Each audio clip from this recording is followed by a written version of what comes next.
Hey, it's Jan. This is my movie submission or video submission of the Culture Movie Review for Professor Stanfield's class. I watched the Chinese movie Hero, released in China in 2002 and the United States in 2004. So to jump in, China scored. I'm organizing this by dimensions. We'll start with Hofstede. So China scored an 87 on the long-term orientation on the Hofstede dimension, and the United States only scored 26. There's a huge difference of 61 points there, and I think that was shown in the movie by largely by kind of the not only the pace and the slow sort of storytelling pace of the movie, but also in the King of Qin in Heroes long-term orientation and trying to keep peace for the whole nation, and then the symbol Tianxian that's kind of shown at the end of the movie means under heaven, and so he kind of desires peace for the whole world, which is obviously longer term orientation than some quick success that I think is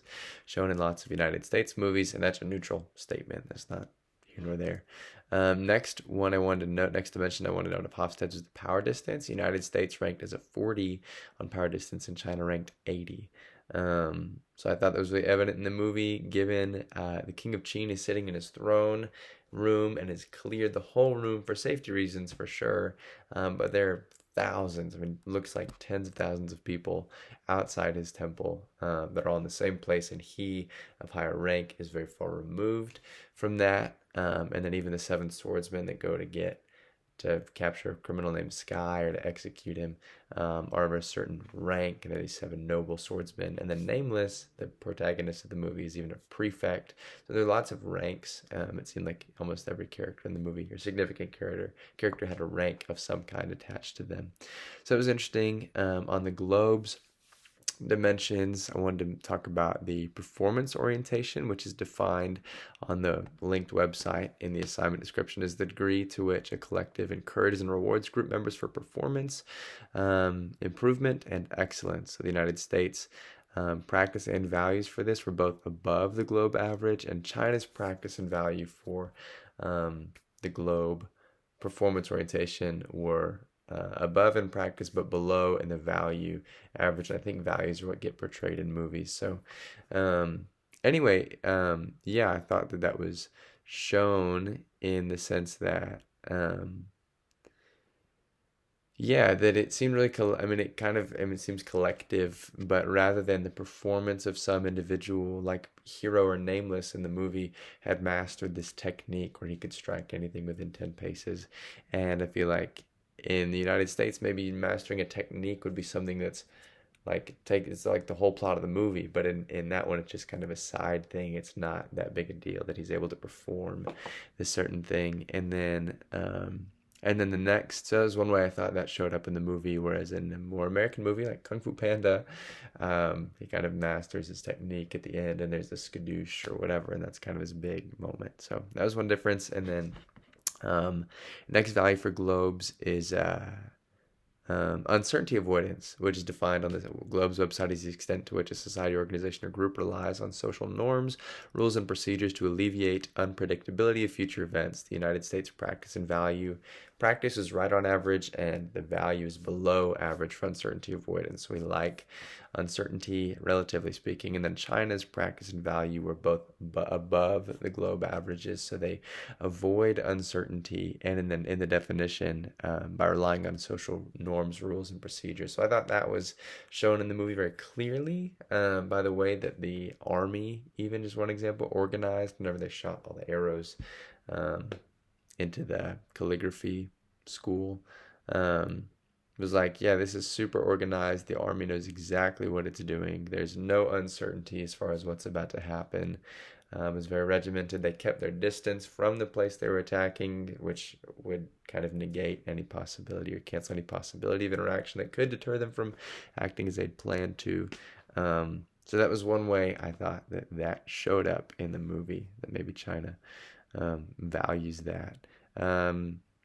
And then moving forward to Trumpenar's dimensions, United States on the list of rankings, or on the rankings given, it ranked number 2 toward achievement, and China ranked number 30 more toward ascription on the achievement orientation ranking. There were 47 rankings in that column. Achievement-oriented cultures base one's status and respect on his or her competence and performance. And in description-oriented cultures, titles, rank, and hierarchy are important in and of themselves. That was from a BYU, Brigham Young University website. But yeah, I thought that was shown. That kind of goes back to the power distance dimension. But yeah, there was like the king of Qin, maybe some select guards of his or assistants of his, and then everyone else. And so, yeah, I just thought that that made it really clear that rank and hierarchy are very important. Whereas in the United States, if it's like an action or war movie, maybe you may get some private or new soldier that challenges the chain of command, and that's sort of celebrated. And he's actually given opportunity, or characters are often given opportunities to do that. And that did not really occur in Hero. So I thought that was notable. Second Trump I was to mention. Oh, locus of control. So United States ranked 45 out of 47 rankings toward internal locus of control, and China ranked number 2 toward external locus of control, the second one in that list. And so to speak on that, there's a little quote thing, but external control is where a culture believes that outcomes are outside of your control, determined by fate, or they're independent of your hard work actions, whereas an internal locus of control would believe that outcomes are within your control and are determined largely by your actions and decisions.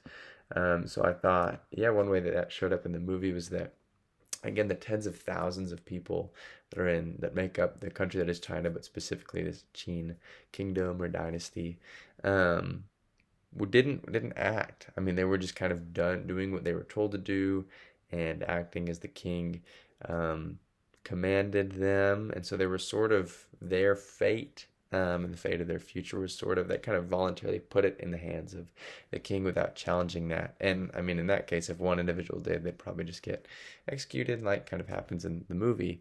But yeah, I thought that was one way that that showed up. Whereas in an American film, maybe, or a more Western film, yeah, I feel like they're very centered around the individual's perseverance and hard work, regardless of or in spite of even really difficult or trying circumstances. So that was a difference. I don't think I would have seen a lot of these differences had I not had these lenses to view them through. But I think you can see them, so it's neat. And then I'm running out of time. Last one here, the CIA government website. This is the other behavioral cultural note.